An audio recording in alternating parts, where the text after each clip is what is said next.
SHK production کے ناظرین السلام علیکم۔ ناظرین، آج کی اس ویڈیو میں آپ کو سلطان صلاح الدین ایوبی کی پیدائش کن حالات میں ہوئی اور منگول فتنے کو کس نے اور کیسے روکا اس کے بارے میں بتاؤں گا۔ صلاح الدین ایوبی کی پیدائش جن حالات میں ہوئی وہ دلچسپی سے خالی نہیں۔ ان کے والد اپنے شہر کے کوتوال کے ڈر سے اپنی اہلیہ کے ہمراہ اپنے گھر سے فرار ہوئے۔ وہ رات بڑی تاریک تھی اور وہ جنگل بڑا گھنا اور ڈراؤنا تھا جس میں صلاح الدین نے جنم لیا۔ ان کے والد نے خدا سے گلہ یہ کیا کہ یہ بچہ کیسی سیاہ تقدیر کے ساتھ پیدا ہوا ہے کہ ہم اس جنگل میں یوں بے یار و مددگار پڑے ہیں۔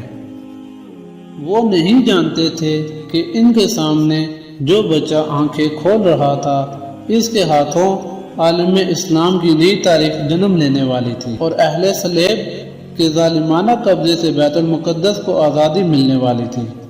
صلاح الدین ایک خواب کے ساتھ پروان چڑھے اور خود ہی اپنے خواب کی تعبیر بن گئے۔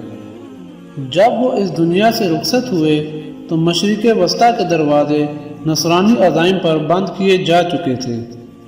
این وہی زمانہ تھا جب دنیا کے دوسرے کونے سے صحرائی گوبی کا ایک ترواہا تموجن طوفان بن کر اٹھا اور چنگیز خان کے نام سے دنیا پر چھا گیا۔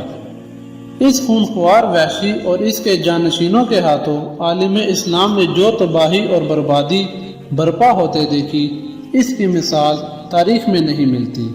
سطوت اسلامیہ کی تمام علامتیں وسط ایشیا سے بغداد تک انسانی خون میں ڈبو دی گئی۔ بغداد کو ہلاکو خان نے 1258 میں تاراج کیا۔ جب اسی وحشی منگول سالار کی فوج خون کے دریا بہاتی مصر کی طرف بڑھ رہی تھی تو ایک مملوک سردار رکن الدین بے بس اپنے ایک نائب سے کہہ رہا تھا، میں نے بچپن میں ایک خواب دیکھا تھا کہ میں خون کے دریا میں تیر رہا ہوں۔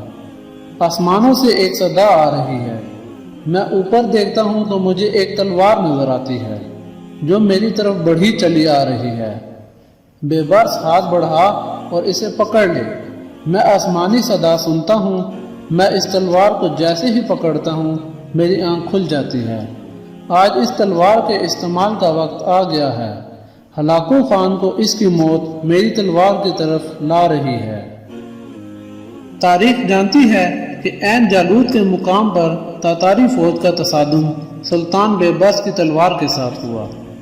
اگر یہ کہا جائے تو غلط نہیں ہوگا کہ اس جنگ نے فتنے تاتار کو ہمیشہ ہمیشہ کے لیے کچل دیا۔ بے بس کا خواب عالم اسلام کے لیے حیات نو کا پیغام بن گیا۔ دمشق میں سلطان صلاح الدین ایوبی اور سلطان بے بس دونوں ایک دوسرے سے چند سو گز کے فاصلے پر آخری نیند سو رہے ہیں۔ ناظرین، اگر آپ کو میری یہ ویڈیو اچھی لگی تو اس کو لائک کریں، شیئر کریں اور سبسکرائب کریں۔ ملتے ہیں نیکسٹ ویڈیو میں۔ اللہ حافظ۔